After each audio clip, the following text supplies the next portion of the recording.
Hoje nós vamos falar sobre um texto muito conhecido, que é o Salmo 23. Eu acredito que o Salmo 23 é o texto mais conhecido da Bíblia, concorda comigo?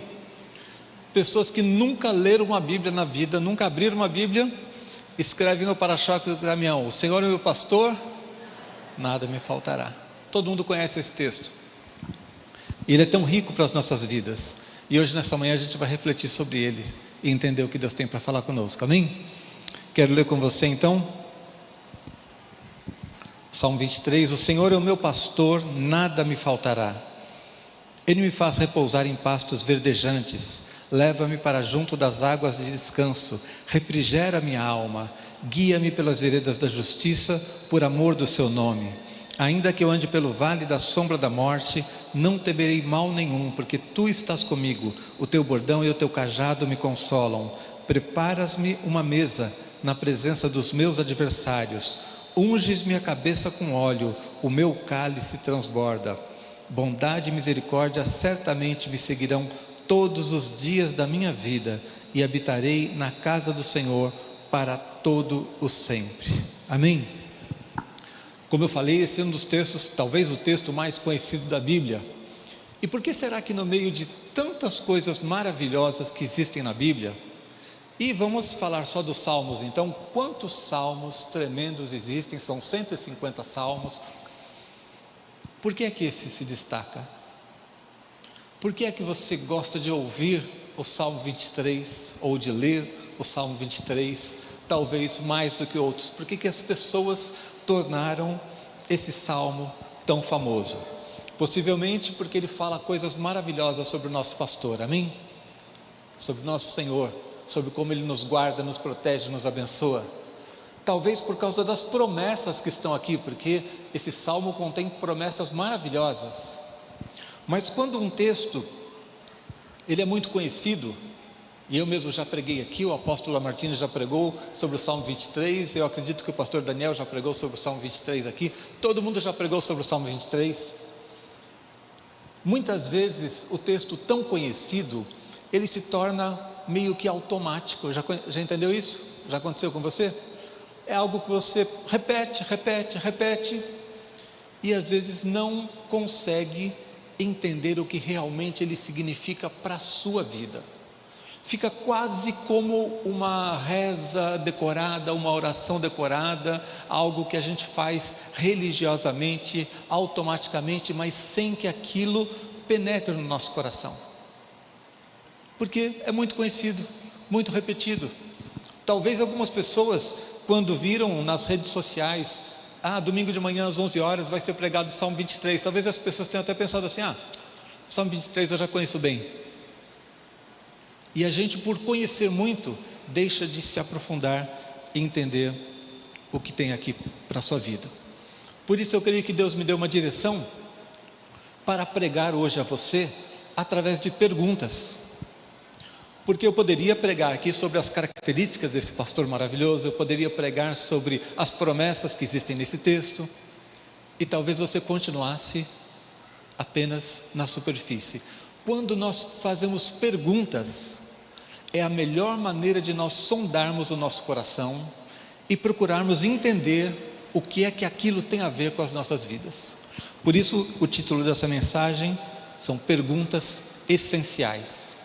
Eu quero fazer com você algumas perguntas que você precisa fazer no seu coração ao ler esse salmo, para que ele realmente faça a diferença na tua vida, amém? Então, em cada momento, a cada passo aqui, eu quero que você se pergunte: o que é que a minha vida tem a ver com isso? Como é que eu estou me relacionando com isso? Para que a sua experiência com esse salmo seja aprofundada e a palavra de Deus possa mudar realmente a sua vida, amém? Primeira pergunta que você precisa se fazer é: você tem um relacionamento pessoal com o pastor? Você tem um relacionamento pessoal com o pastor? O pastor é Deus aqui, o pastor retratado no Salmo, porque o primeiro versículo diz assim: o Senhor é o meu pastor e nada me faltará. Essa que é a frase, o versículo mais conhecido e que está lá nos para-choques dos caminhões. Será que todo mundo que escreve essas palavras em algum lugar tem um relacionamento pessoal? Porque se você não tem um relacionamento pessoal, se Jesus não é o teu pastor, declarar somente essa palavra é apenas um ato religioso, um ato repetitivo, um ato sem vida.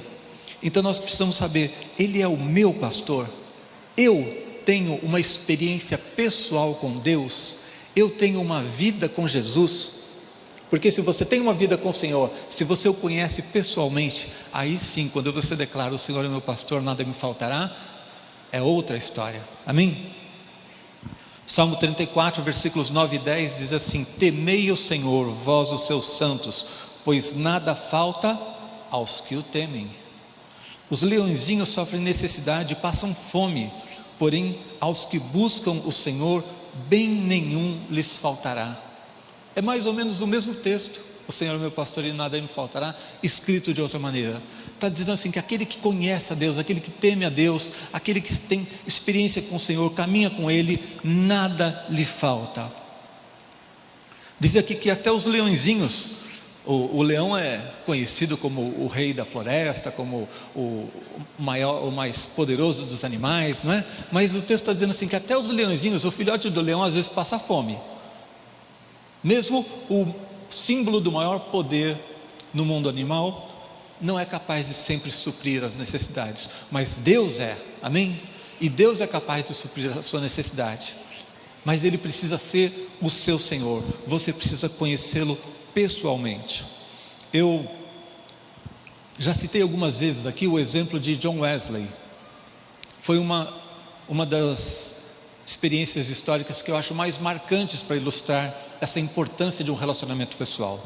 John Wesley foi o fundador do movimento metodista, que futuramente gerou a igreja metodista. Ele não fundou a igreja, ele fundou um movimento que depois gerou a igreja metodista.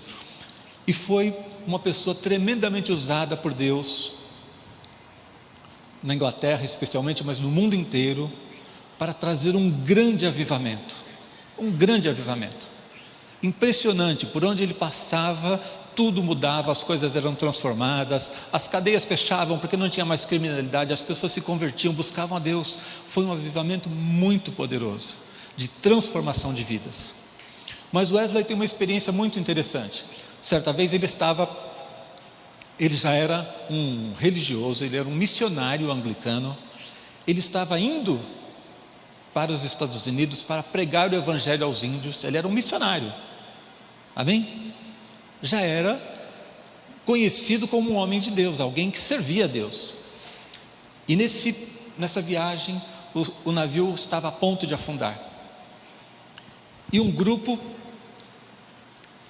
chamado de morávios, é um grupo muito fiel a Deus, estavam tranquilos, cantando, louvando a Deus, como a gente está aqui hoje. Ele ficou impressionado com aquilo, parece aquela história do Titanic, né, que vocês viram no filme, mas isso foi de verdade.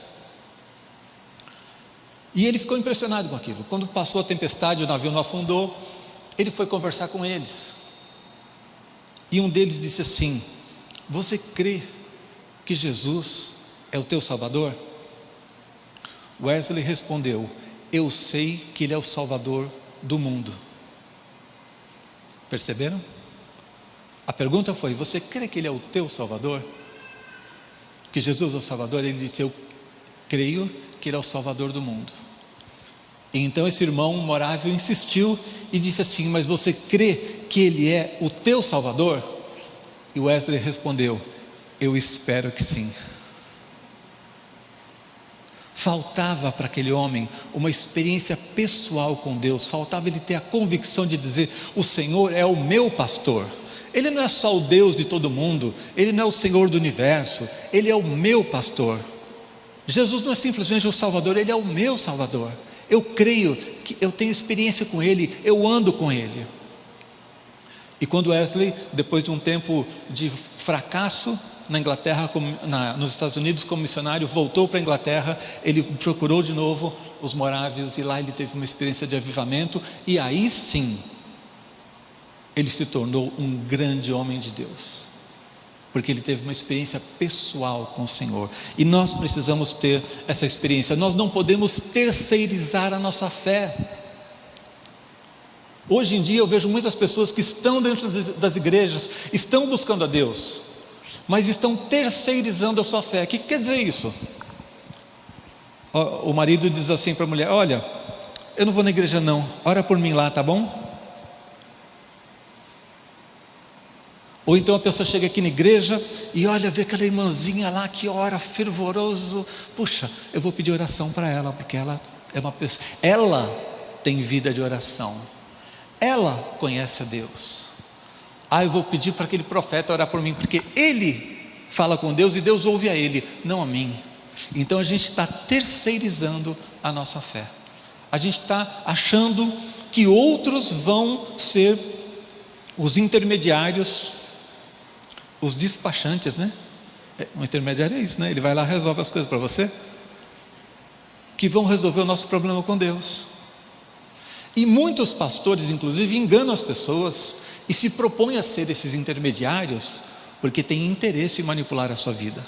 Cuidado, não seja enganado por nenhum desses. Você precisa declarar: o Senhor é o meu pastor e nada me faltará. Amém?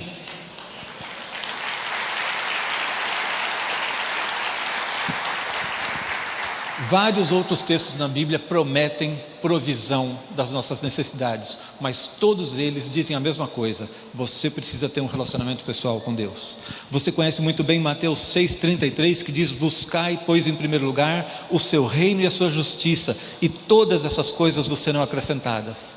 Está prometendo a mesma coisa, todas as coisas serão acrescentadas, mas é para quem?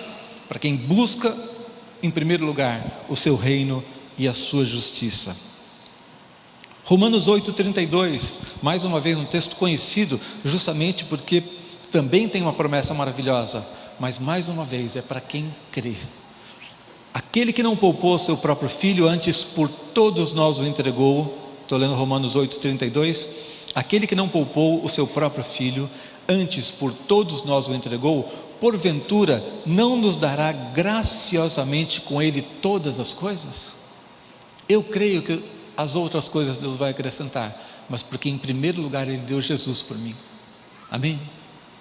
Sabe, quando minhas filhas eram pequenas, nós tínhamos um CD com músicas infantis, músicas gospel infantis, e tinha, uma delas era com esse texto do Salmo 23. Eu não vou fazer aquela brincadeira de dizer sem querer o nome de qual das filhas, mas, porque já fiz isso outras vezes, mas uma delas ouvia o CD e dizia assim que o Senhor é meu pastor, e ela dizia assim: é o meu pastor. Ela ficava enciumada da música, dizia assim: o Senhor é o meu pastor, e dizia assim: não, é o meu pastor. Que você tenha essa ousadia de dizer: Ele é o meu pastor. Amém? Essa é a primeira pergunta essencial que você precisava fazer. A segunda: você se alimenta da verdade? Agora estou apertando, hein? Você se alimenta da verdade? Por que eu estou fazendo essa pergunta para você? O texto diz, versículo 2: Ele me faz repousar em pastos verdejantes, leva-me para junto das águas de descanso. A figura aqui é do pastor que cuida das ovelhinhas. E o que é que significa isso? Repousar em pastos verdejantes. Alimento. Águas. Alimento. A ovelhinha não passa um dia sem se alimentar, sem beber água. Ela precisa de alimento. E a gente lê esse texto mais uma vez, automaticamente: que bonito, que poético, que bacana e não sei o quê. Mas a pergunta que eu tenho que me fazer é: eu me alimento da verdade? Porque se eu não me alimento da verdade, se você não se alimenta da verdade, é só uma oração decorada esse salmo para você. É só um texto lindo, poético, bonito, mas não tem vida nenhuma se você não está de fato se alimentando da verdade. E nós precisamos nos alimentar, gente. Se você vem aqui no domingo, você se alimenta um dia por semana, e os outros 6? Todos os dias existe uma pressão de pessoas, circunstâncias procurando conquistar a sua atenção, procurando influenciar a sua mente, a sua maneira de pensar. Você está exposto no mundo todos os dias. E você se alimenta da verdade? Se você não lê a Bíblia, se você não tem tempo pessoal com Deus, se você não ora, se você não tem o seu tempo, mais uma vez, sem terceirizar. Hoje nós temos tantas facilidades. Você tem a Bíblia no celular. Não tem aquela história de dizer, eu estou aqui no trabalho, eu queria ler, eu tenho um tempo aqui livre, na hora do almoço, eu queria ler a Bíblia, mas eu esqueci. Não, você tem no celular, você tem a todo momento. Nós temos acesso, mas será que a gente está se alimentando da verdade? O Salmo 19, versículo 7 diz: a lei do Senhor é perfeita e restaura a alma. O testemunho do Senhor é fiel e dá sabedoria aos simples. Você pode ter sabedoria, você pode conhecer as verdades eternas, você pode fundamentar a sua vida em princípios eternos. Mas se você abrir mão disso, se você não busca, se você não se alimenta da verdade e começa a alimentar a sua mente com o lixo desse mundo e abrir mão de conhecer os princípios eternos de Deus, isso vai trazer resultados terríveis para a tua vida.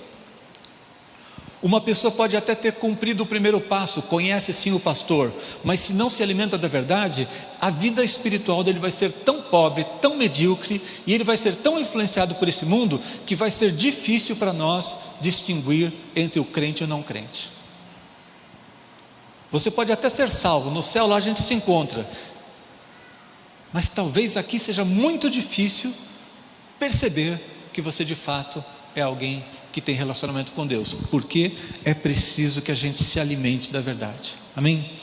O apóstolo Paulo, lá em Filipenses 4:8, ele diz: finalmente, irmãos, tudo que é verdadeiro, tudo que é respeitável, tudo que é justo, tudo que é puro, tudo que é amável, tudo que é de boa fama, se alguma virtude há, se algum louvor existe, seja isso que ocupe o vosso pensamento.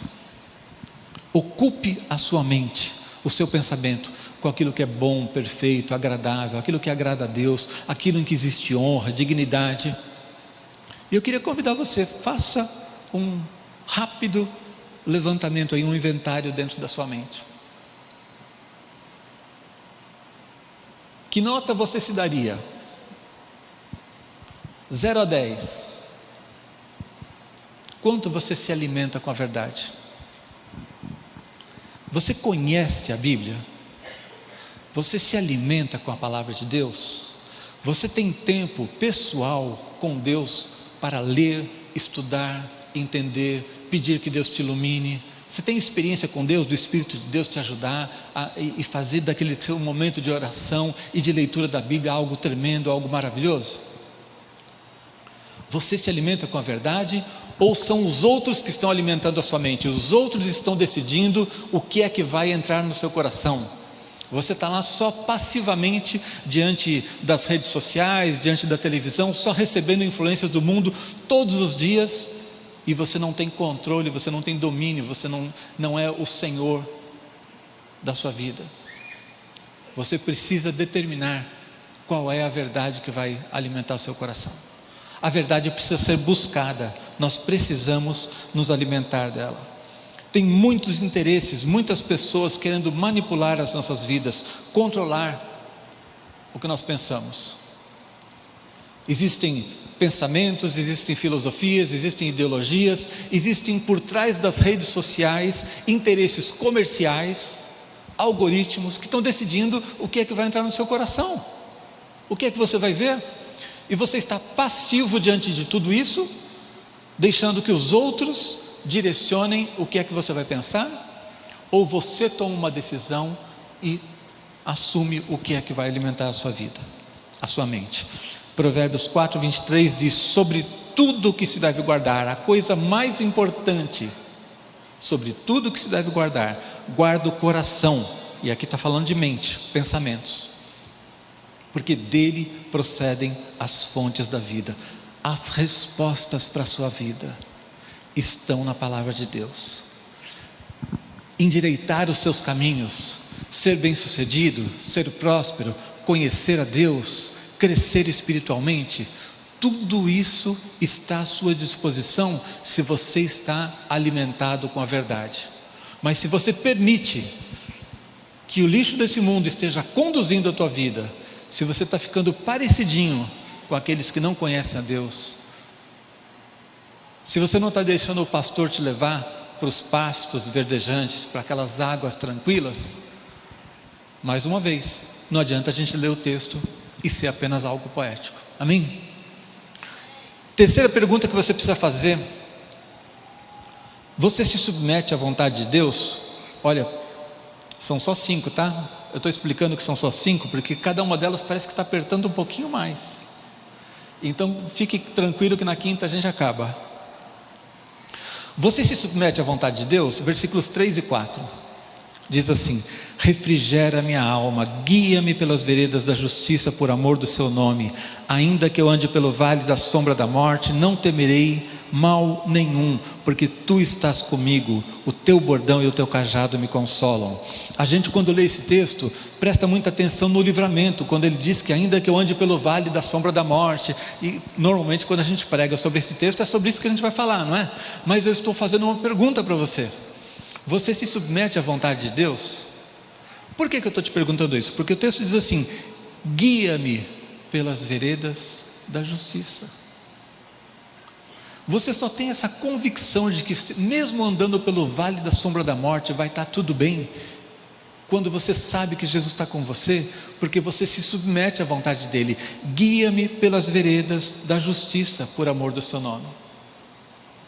Se não é ele quem está me guiando, eu vou fazer bobagens, eu vou me meter em encrenca. Essa encrenca foi causada pelo meu erro, pelo meu pecado, por eu não andar com Deus, e aí eu vou ter convicção de que eu posso andar no vale da sombra da morte? Ou eu vou ficar pensando assim: eu estou nesse vale da sombra da morte porque eu fiz besteira, ai de mim, e agora o que vai acontecer?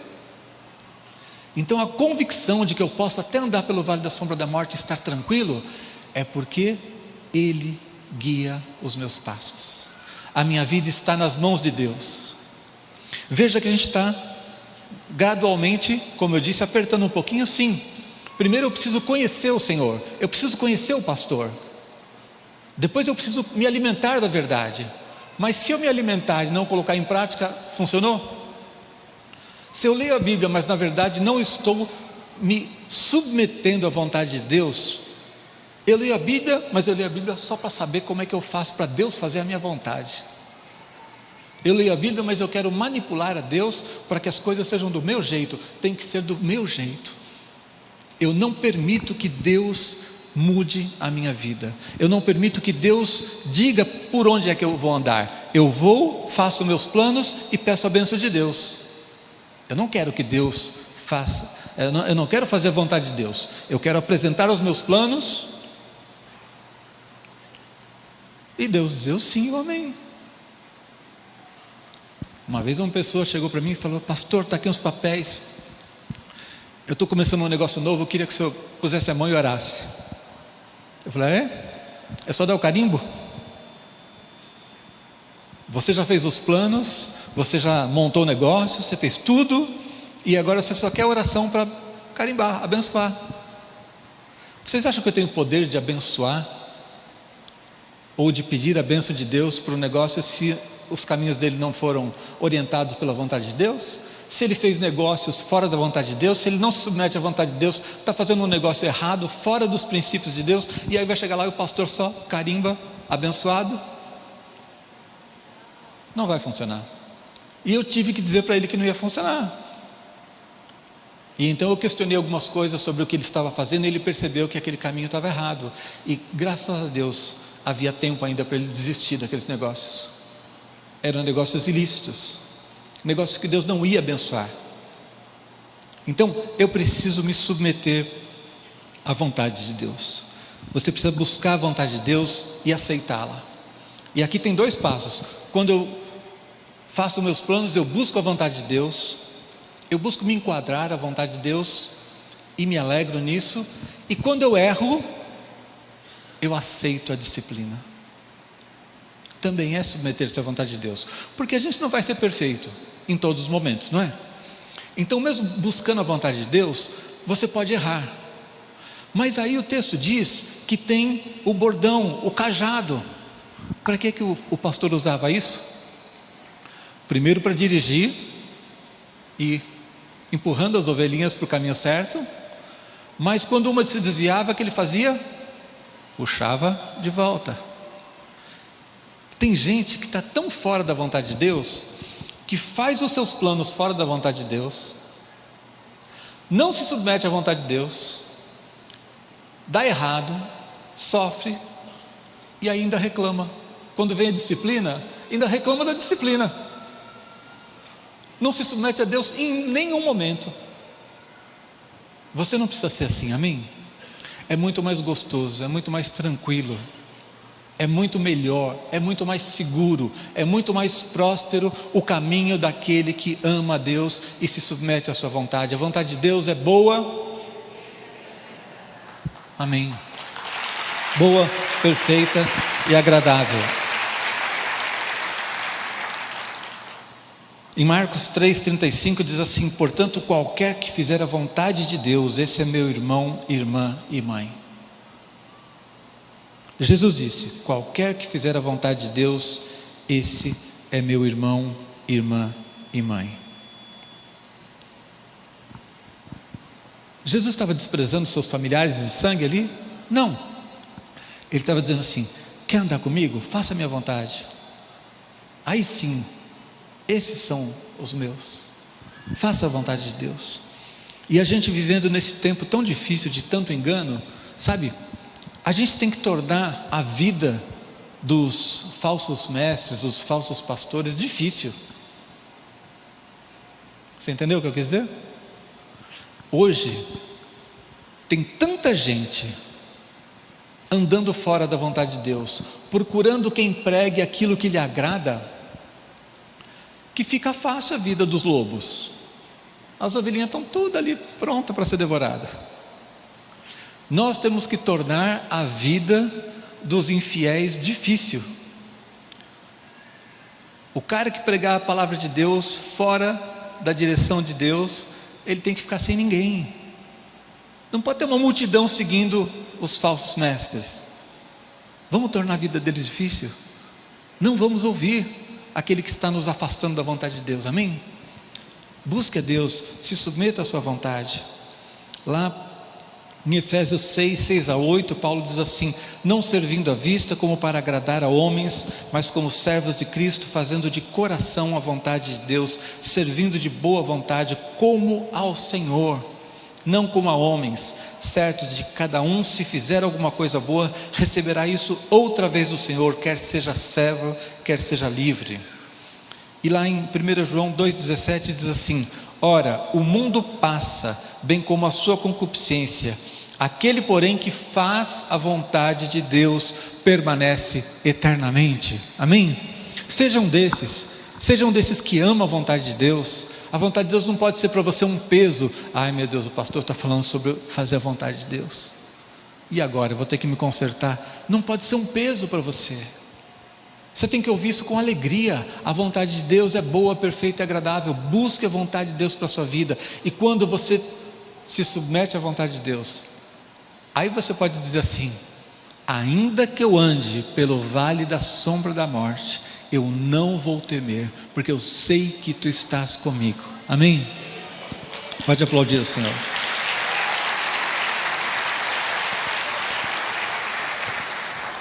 Quarta pergunta essencial que você precisa fazer ao ler esse salmo: você confia na soberania de Deus? Levanta a mão aí, quem confia na soberania de Deus? Amém? Então podemos deixar Deus cuidar de tudo? Não precisamos nem nos vingar, amém? Amém?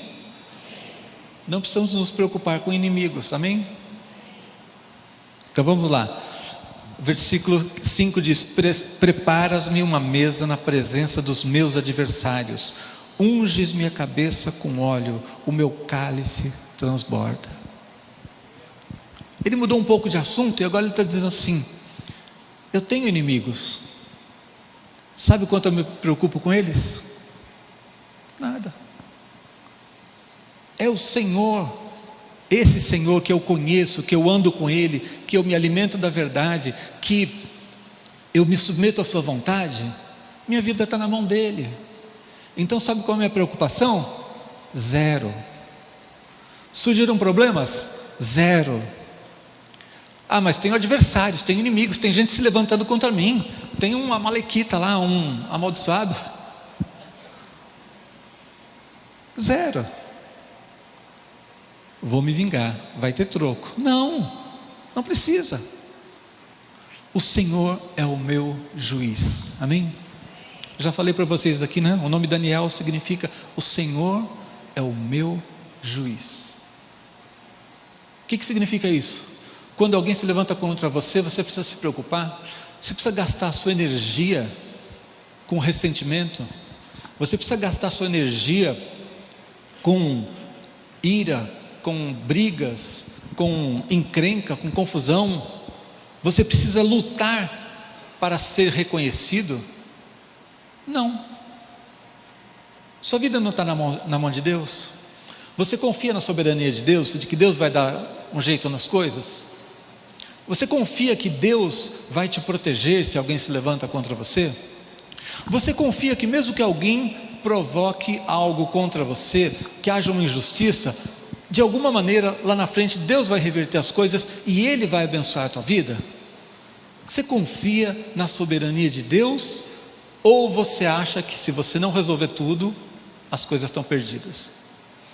Se você não aprender a confiar, não somente na vontade de Deus, mas na sua soberania, para entregar tudo nas mãos dEle, inclusive os seus inimigos, não entregar os inimigos para dizer assim, Deus acaba com eles, não é isso. É entregar dizendo assim, Senhor, cuida desse problema para mim, me protege, me abençoa, amém? Olha, alguém me causou um mal, eu tive um prejuízo aqui, o Senhor me abençoa. Certa vez, há muito tempo, eu tive um pequeno acidente de trânsito. Uma pessoa fez uma conversão proibida e passou no sinal vermelho e bateu na lateral do meu carro. Ele estava totalmente errado. Ele fez uma conversão proibida e passou no sinal vermelho para conseguir me acertar. Quando eu desci do carro, fui conversar com o sujeito, ele tirou um papel do bolso e mostrou assim, olha aqui meu extrato, está negativo. Ele tinha um carro em condições muito ruins, dava para perceber, ele não tinha dinheiro, e ele estava com extrato ali para provar. Não tenho seguro, não tenho dinheiro, eu estou errado, mas está aqui, ó. O que você vai fazer? Aí eu orei e pedi assim, Senhor, disse para ele que podia ir embora, não fiz ocorrência, não cobrei nada, e eu pedi para Deus me dar naquele mês o dobro do que eu ia gastar com o carro, e Deus me deu exatamente o dobro daquilo que eu precisei gastar com o conserto do carro, veio como de recursos extras, coisas que eu nem sabia, nem imaginava. Isso significa, o Senhor é meu juiz, porque se eu for tentar resolver tudo do meu jeito, eu vou ficar angustiado. Vocês acham que eu tenho raiva daquela pessoa?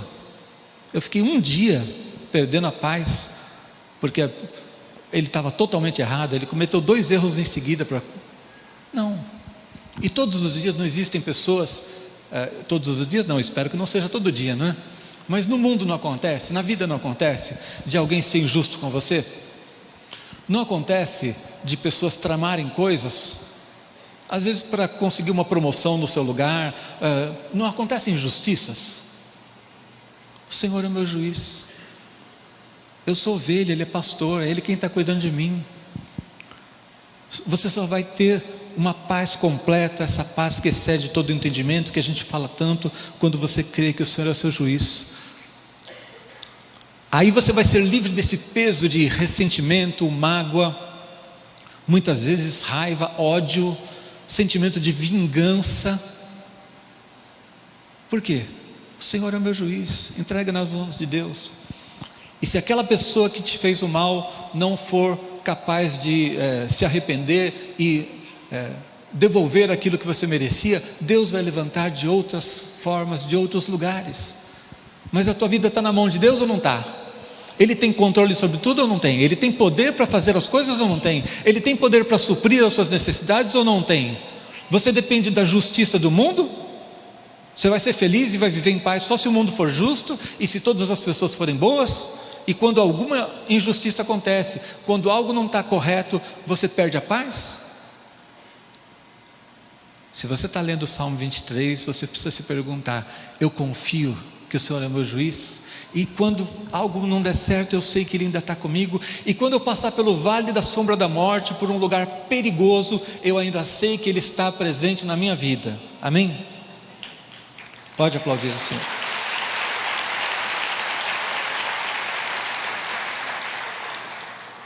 Quero ler para você 1 Pedro 2, 21 e 23. Porquanto para isso mesmo fostes chamados, pois que também Cristo sofreu em vosso lugar, deixando-vos o exemplo, para seguirdes os seus passos, o qual não cometeu pecado, nem dolo algum se achou em sua boca, pois ele, quando ultrajado, não revidava o ultraje, quando maltratado, não fazia ameaças, mas entregava-se àquele que julga retamente. Jesus cumpriu aquilo que Ele está mandando você cumprir. Ele está dizendo para a gente confiar que o Senhor é o juiz, e Ele mesmo viveu assim. Ele não revidou, mas confiou que o Pai julgava todas as coisas retamente. Jeremias 17, versículos 5 a 8 diz: assim diz o Senhor: maldito o homem que confia no homem, faz da carne mortal o seu braço e aparta o seu coração do Senhor, porque será como o arbusto solitário no deserto, e não verá quando vier o bem. Antes morará nos lugares secos do deserto, na terra salgada e inabitável. Está falando aqui da pessoa que resolve tudo na sua força, não dependendo de Deus. Maldito o homem que confia no homem, é maldito o homem que confia em si mesmo, na sua própria energia. Ele vai lá e tenta resolver sozinho, em vez de confiar em Deus. E aí o oposto: bendito o homem que confia no Senhor e cuja esperança é o Senhor, porque ele é como árvore plantada junto às águas, que estende as suas raízes para o ribeiro e não receia quando vem o calor, mas a sua folha fica verde, e no ano da sequidão não se perturba, nem deixa de dar fruto. Amém? E o quinto e último, porque se a gente não parar por aqui, você não volta mais. O quinto e último, a quinta pergunta que você precisa fazer, pergunta essencial quando você lê o Salmo 23. Você tem uma visão da eternidade? Você tem uma visão da eternidade? Aqui a gente já está transcendendo, indo além do problema local, do cara que bateu no seu carro, de você saber que Deus vai te dar proteção quando você passar no vale da sombra da morte, de que o Senhor é seu pastor, nada te faltará. Eu estou perguntando se você tem uma visão da eternidade. E por que eu estou perguntando isso para você? Porque o versículo 6 diz: bondade e misericórdia certamente me seguirão todos os dias da minha vida, e habitarei na casa do Senhor para todo o sempre. Amém? Para todo o sempre. No Antigo Testamento, as pessoas não tinham uma noção clara da vida eterna ainda. Eles não tinham uma revelação completa. Muitas coisas foram reveladas somente no Novo Testamento. Mas eles já tinham uma esperança de ressurreição, uma esperança de que a sua vida não vai ficar na sepultura.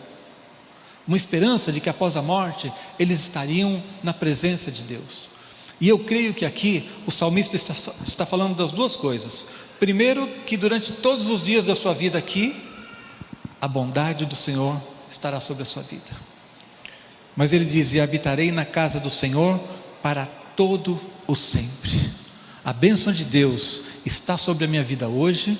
Deus me abençoa nas minhas necessidades aqui, mas eu sei que tem mais. Eu sei que a vida não é limitada a esses poucos anos que nós vivemos aqui. A vida não é limitada às coisas materiais. Eu sei que tem mais, e eu quero esse mais. Esse mais é mais importante do que as coisas terrenas. Esse mais é o que me move, faz com que eu não tenha medo nem da morte, Porque quando eu digo que posso andar pelo vale da sombra da morte, eu estou dizendo, Deus vai livrar a minha vida. Mas agora Ele está dizendo, vou além ainda. E se passar pela morte, vou estar eternamente na presença do Pai. Você crê nisso? Você anda todos os dias consciente de que você é um ser eterno? Você está conseguindo andar nesse mundo consciente de que você é um ser eterno? Porque eu vou dizer para você, gente, essa aqui é a parte mais difícil. Sim ou não? Porque você vive captando pelos 5 sentidos as coisas materiais todos os dias. Você está vendo as coisas naturais. Você está ouvindo as coisas naturais todos os dias, sim ou não? Você tem que pagar contas, e é de verdade, não são etéreas, não são espirituais, é conta mesmo, não é? Tem gente que finge que não é, mas é de verdade, a gente precisa pagar. As suas inquietações são pelo mundo natural. São problemas de saúde, são problemas de família, são problemas financeiros. Não são essas coisas que ficam envolvendo a gente todos os dias? Ou alguém amanhã não tem problema nenhum para cuidar? Então a nossa tendência natural, especialmente no mundo moderno, que é cada vez menos consciente das coisas espirituais, é cada vez mais materialista, não é? É difícil a gente lembrar que existe uma vida eterna. É difícil a gente ter um coração tão voltado para a eternidade que as coisas materiais fiquem pequenas. Tem gente que cumpriu o primeiro passo, conhece o pastor, está vindo na igreja, quer a vontade de Deus, mas tem dificuldade para se desvincular de tantas demandas da vida, tantos problemas, fica tão inquieto por tudo aquilo que está perdendo a alegria da salvação. Está perdendo a alegria de saber que pode levantar de manhã, pode ter que passar o vale da sombra da morte, mas está com o Senhor e vai estar eternamente com Ele. Hoje nós cantamos vários cânticos que falavam de eternidade, de um Deus que é muito maior do que tudo isso aqui, gente. Não permita que a influência do mundo lá fora, da sua conexão com a vida através dos sentidos naturais, faça você se esquecer de que existe uma vida eterna. Eu vou contar para você o que aconteceu com o salmista no Salmo 73. No Salmo 73, ele começa mostrando que o salmista tinha ficado amargo, azedo. Ele estava chateado com a situação, gente, porque naquela época ele via o ímpio fazer o mal e prosperar e se dar bem, e ele estava bronqueado. Gente, que tempo difícil deve ter sido, não é? Naquela época em que pessoas más faziam o mal e se davam bem, como devia ter sido chato. Graças a Deus que a gente não tem mais isso, né? Graças a Deus que a gente está no Brasil. Não, aqui não tem problema, aqui não tem gente fazendo mal e se dando bem. Ele ficou indignado, ele ficou amargo. Ele começou a questionar isso. Leia depois o Salmo inteiro, o Salmo 73. Mas chega um momento em que, lá no versículo 17, ele diz assim: até que entrei no santuário de Deus e atinei com o fim deles. Quando ele entrou no santuário, ele foi buscar Deus. O santuário era o lugar onde Deus manifestava a sua presença. Ele teve uma visão da eternidade, e aí ele falou assim: estou mais preocupado com essa gente. Quando você tem uma visão da eternidade, a sua visão das coisas naturais é impactada, é condicionada por isso. A sua visão espiritual tem que influenciar a maneira como você encara as coisas naturais. Não são mundos separados. Não é viver aqui a vida do dia a dia, do mundo natural, do mundo material, e um dia eu vou estar lá na eternidade, na presença de Deus, e separar o natural e o espiritual. Você é um só. Você é uma pessoa só, amém? Uma pessoa só que convive com a realidade natural e com a espiritual. E a espiritual, a eterna, precisa condicionar e influenciar a sua visão natural. Nunca o contrário. Mas eu vou dizer, é mais fácil acontecer o contrário. Você precisa buscar um coração assim. É mais fácil o problema urgente, o problema que você vê com seus olhos, que você ouve com seus ouvidos, as coisas naturais, desanimarem você e você esquecer que o eterno é mais importante. Então você precisa cultivar um coração assim. E aí no versículo 24 desse mesmo Salmo 73, ele diz assim: tu me guias com o teu conselho e depois me recebes na glória. O Senhor me guia com o teu conselho, é aqui, e me recebe na glória. Uma visão da eternidade. Se você perder a visão da eternidade, a sua vida vai ser pobre, medíocre, pequena. Olha por exemplo de Jesus. Quantas vezes Jesus deu ênfase ao eterno? Ele lidava com os problemas das pessoas, sim ou não? Ele curava enfermos, é um problema do momento aqui, não é? Da vida natural. Ele curava cegos, ele curava leprosos, ele multiplicava pães, pão é daqui, não é? Mas ele sempre dizia para as pessoas: o espiritual, o eterno é mais importante.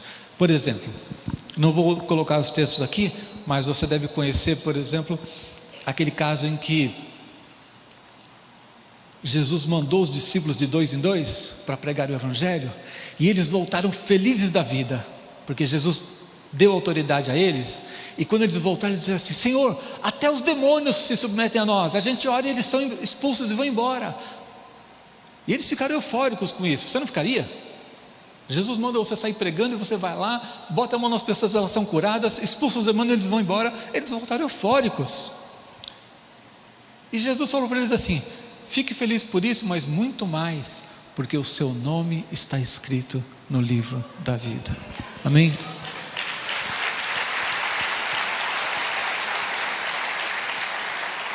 Eles não estavam errados, estavam? Eles estavam felizes porque o que Jesus falou aconteceu. Jesus deu unção para eles, eles foram e fizeram e aconteceu. As pessoas foram curadas, foram libertas dos demônios, eles estavam felizes e com a coisa certa. O que é que Jesus fez? Falou assim: vamos subir mais um degrau comigo? Vamos subir para outro patamar, sair dessa mediocridade de ver só as coisas sob um ponto de vista natural? Isso aí que vocês estão vendo, todo mundo vê. Isso aí é normal. Vamos subir um pouquinho?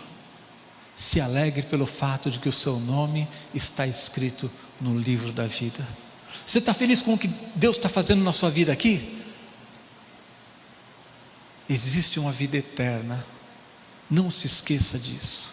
Outro caso em que Jesus frisou o quanto o eterno é importante, ele contou de um cidadão lá que estava enriquecendo muito. Uma historinha, uma parábola, em que o cara estava enriquecendo muito. Ele era do agronegócio, o agronegócio naquela época estava indo bem, e ele derrubava o seu celeiro e construía um maior, e enchia o celeiro, e ele falava: estou bem, estou melhorando, vou derrubar esse celeiro, vou construir um maior. E há um momento em que ele ouve então a voz dizendo o quê? Louco, essa noite pedirão a tua alma, e o que tens preparado, para quem será? Para que Jesus contou essa história? Mais uma vez, é para dizer que a gente não pode trabalhar, que a gente não pode progredir? De jeito nenhum. Mas se eu trabalhar, progredir, se eu acumular riquezas, e eu colocar o meu coração nisso, e eu me esquecer que existe uma vida eterna, aí sim eu me tornei miserável. Então Jesus estava sempre tentando levar as pessoas um degrauzinho a mais. E eu quero que você suba um degrau hoje, que você tenha uma ampliação da sua visão espiritual e da sua visão da eternidade. Saia daqui com isso gravado no seu coração, para que você nunca se esqueça: existe uma vida eterna, e ela é superior, ela é mais importante, ela é incomparavelmente melhor do que qualquer outra coisa aqui. E se você estiver passando por um momento difícil, duro, nada disso abala a presença de Deus na sua vida e a presença eterna sua com o Senhor. Amém? Pode aplaudir, porque o Senhor merece. O apóstolo Paulo disse assim, em 2 Coríntios 5:2: e por isso, nesse tabernáculo, o corpo, nesse tabernáculo gememos, aspirando por sermos revestidos da nossa habitação celestial. Ele servia a Deus, ele era fiel, mas ele diz assim: enquanto a gente está nesse mundo aqui, a gente está gemendo. Esse mundo aqui não é bom o suficiente para a gente. Nesse mundo, a gente tem sofrimentos. Por sinal, quem não tem uma visão da eternidade fica perdido na hora que vem um sofrimento. Coisa mais comum no aconselhamento: as pessoas chegam e perguntam: pastor, por que Deus fez isso? Por que Deus permitiu aquilo? Ou seja, as pessoas estavam com uma expectativa de que houvesse ordem, justiça e beleza nesse mundo aqui. E aí, quando algo dá errado, culpam a Deus.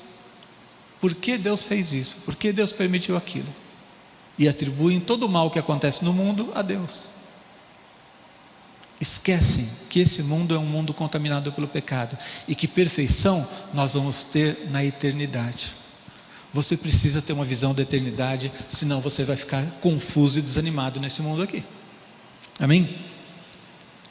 João 12:25 diz: quem ama a sua vida perde-a, mas aquele que odeia a sua vida nesse mundo preservá-la-á para a vida eterna.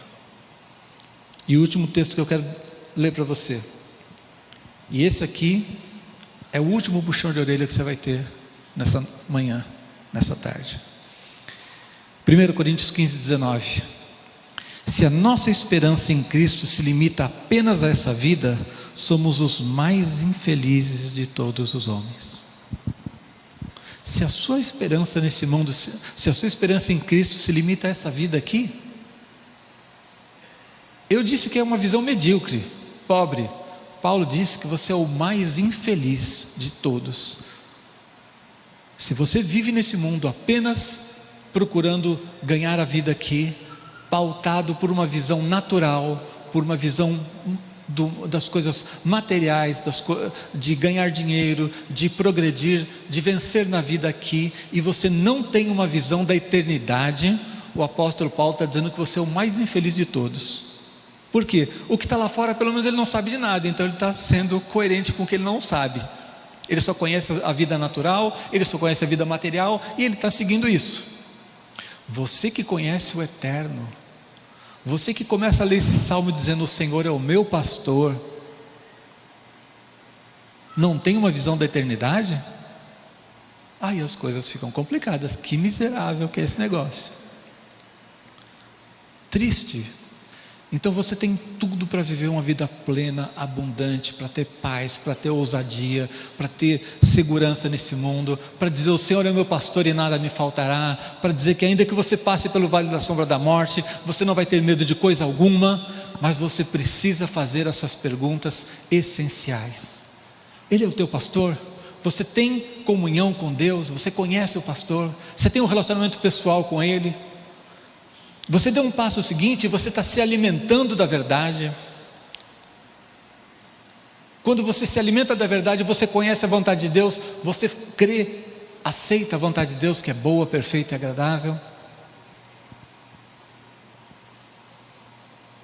Você tem uma visão das coisas eternas? Você confia que o Senhor é o teu juiz? Você confia na soberania de Deus? Se você respondeu sim para todas essas perguntas, você vai ler esse salmo de outra maneira. Se você disse não para essas perguntas, o Salmo 23 continua uma coisa dos outros, uma coisa que para você não está fazendo sentido. Mas você pode hoje pedir: Senhor, que o teu Espírito me ajude, eu quero abrir a minha mente, eu quero dizer sim para cada uma dessas perguntas. Eu quero que o Senhor seja o meu pastor. Eu quero me alimentar da verdade. Eu quero que o Senhor me leve aos pastos verdejantes, a águas tranquilas. Eu quero que o Senhor mate a minha sede. Eu quero conhecer e viver a tua vontade. Eu sei que o Senhor é bom, eu confio na tua vontade. Eu não vou mais ficar vivendo nesse mundo temeroso como se eu estivesse sozinho. Eu não estou sozinho, o meu pastor está comigo, e ainda que eu ande pelo vale da sombra da morte, eu não vou temer nada. Eu quero andar contigo todos os dias. Eu sei que além de andar com o Senhor aqui, vou estar contigo eternamente. Amém? Queria que você fechasse seus olhos, baixasse sua cabeça um instante, orasse a Deus e refletisse sobre essas perguntas. A tua resposta a cada uma delas é a coisa mais importante desse momento.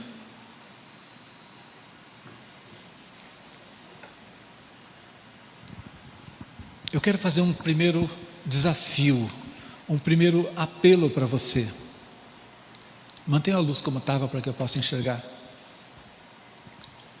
Se você não responder direito a primeira pergunta, as outras não dá nem para a gente falar sobre elas.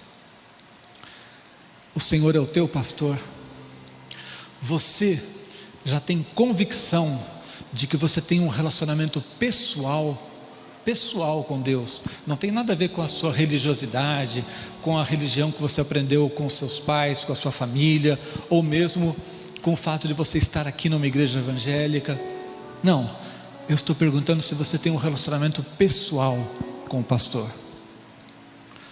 E esse relacionamento pessoal, ele se estabelece mediante uma oração, uma decisão nossa de entregar a vida a Jesus.